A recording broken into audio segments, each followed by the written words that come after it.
Hamas के killer Gaza में चप्पे चप्पे पर फैल गए और अब हिजबुल्लाह को लेकर जो रिपोर्ट सामने आई है उसे नेतन्याहू को बेहद परेशान कर दिया।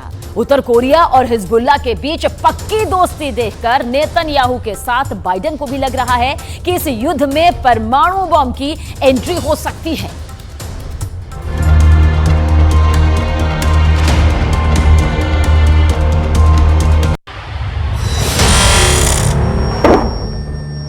हिजबुल्लाह का सबसे नया वीडियो। लेबनान इजराइल बॉर्डर पर एक पोस्ट के पास सफेद रंग का ट्रक जा रहा है, तभी होता है एंटी टैंक मिसाइल से हमला। इस हमले में ट्रक पूरी तरह जलने लगता है। उसमें क्या था ये कोई बताने को तैयार नहीं, लेकिन बाद में इजराइल की पोस्ट पर अचानक हरकत बढ़ जाती है। कुछ लोग भागते हुए नजर आते हैं। हिजबुल्लाह के इस पिन पॉइंट अटैक ने इजराइल में बहुत बेचैनी पैदा कर दी है। क्या हिजबुल्लाह उत्तरी इजराइल पर चढ़ाई करने वाला है? क्या हिजबुल्लाह सिर्फ इस बात का इंतजार कर रहा है कि गाजा में जैसे ही इजराइल की फौज फंसेगी वो उत्तरी बॉर्डर पर युद्ध शुरू कर देगा? हिजबुल्लाह के हमले का सही वक्त क्या हो सकता है, इसे लेकर नेतन्याहू से लेकर बाइडेन दोनों पसोपेश में हैं। हिजबुल्लाह ने लेबनान इजराइल बॉर्डर पर कई हमले करके साबित कर दिया है कि इजराइल की उत्तरी सीमा अब सुरक्षित नहीं बची है। अगर गाजा पर ग्राउंड ऑपरेशन शुरू होने के बाद हमास, हूथी और हिजबुल्लाह ने एक साथ इजराइल पर हमला किया तो इनको एक साथ रोकना इजराइल के लिए बहुत बड़ा चैलेंज बन जाएगा। और तब अमेरिका की मदद के बिना हालात ऐसे बन सकते हैं कि ये तीनों फोर्स इजराइल की सेना को रौंद कर आगे बढ़ जाए।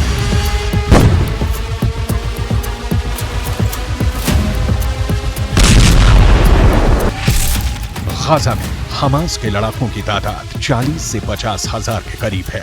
उत्तर की तरफ लेबनान में मिलिशिया हिजबुल्लाह की तादाद 1 लाख से ज्यादा है। इनके सामने इजराइल में एक्टिव और रिजर्व फोर्स मिलाकर 6 लाख से ज्यादा सैनिक हैं। ये आंकड़े बताते हैं कि इजराइल के पास 4 गुना ताकत है।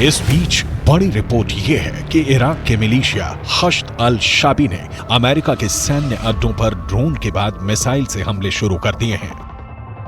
इन हमलों में सबसे खतरनाक मिसाइल का नाम है अल अक्सा 1।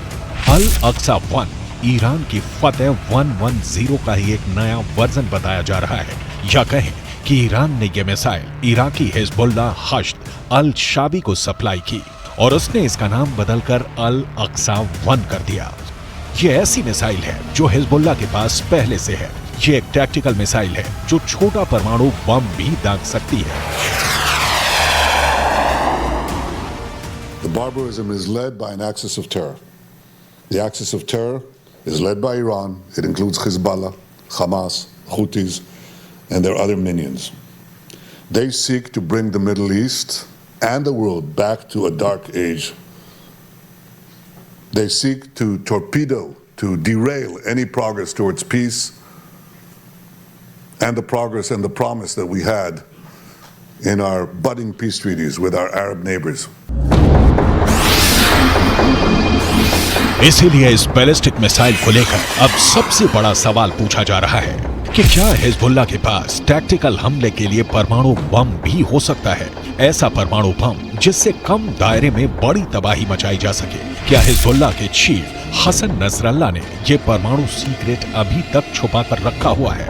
2006 में अमेरिकी कांग्रेस को दी गई एक रिपोर्ट में कहा गया था कि लेबनान के मिलिशिया हिजबुल्लाह के उत्तर कोरिया से गहरे संबंध हैं। उत्तर कोरिया हिजबुल्लाह को हथियार भी देता रहा है। इसमें रॉकेट और मिसाइल से लेकर बम और गोले भी हैं।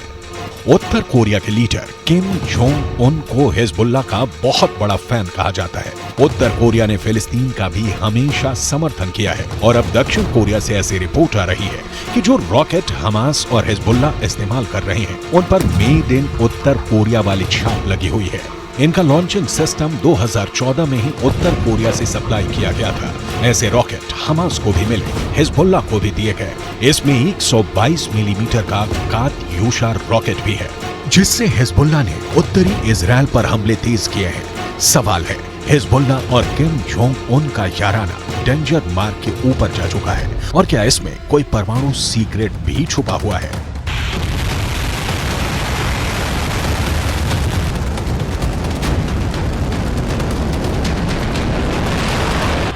फिलहाल इजराइल पर एंटी टैंक हमलों ने हिजबुल्लाह के इरादों को खतरनाक रूप दे दिया है। इजराइल हिजबुल्लाह के हथियारों को लेकर डरा हुआ है, क्योंकि उसने अब तक जो एक्शन दिखाया है उसमें इजराइल की कई बड़ी पोस्ट के चीथड़े उड़ चुके हैं। हिजबुल्लाह ने 3 तरह की एंटी टैंक गाइडेड मिसाइलें इस्तेमाल की। ये है कॉर्नेट, इसकी रेंज 5 किलोमीटर तक है। ये रूस की मिसाइल है, लेकिन अब ईरान इसका देसी वर्जन देहलाविया तैयार कर चुका है और ऐसी बहुत सी मिसाइल अब हिजबुल्लाह के पास हैं। दूसरी है BGM-71 anti tank guided missile, range है 3.5 किलोमीटर। ये अमेरिका में बनी मिसाइल है, लेकिन अब इसकी नकल ईरान तैयार कर रहा है और उसने हिजबुल्लाह को सप्लाई की है। तीसरी है 85 कॉन्कोर्स, रेंज 4 किलोमीटर। ये भी रूस ने बनाई है और अब ईरान में ये तोसान नाम से तैयार की जाती है। इजराइल ने सीरिया से खतरे को देखते हुए गोलान पहाड़ियों में भी टैंक पहुंचा दिया है। ये हिस्सा पहले सीरिया का हिस्सा था, लेकिन 1967 के युद्ध में सीरिया से इजराइल ने इस हिस्से को अपने कब्जे में ले लिया। लेबनान, सीरिया और इजराइल के ट्राई जंक्शन वाले इलाके में हिजबुल्लाह का पूरा कंट्रोल है।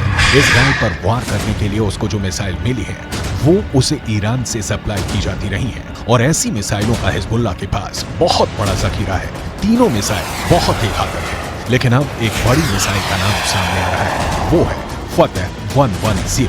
इस मिसाइल से नेतन्याहू को डर लग रहा है, तो उसकी बहुत बड़ी वजह है ईरान की ये मिसाइल 300 किलोमीटर तक हमला कर सकती है और ये अपने टारगेट के 3 मीटर के दायरे में गिरती है।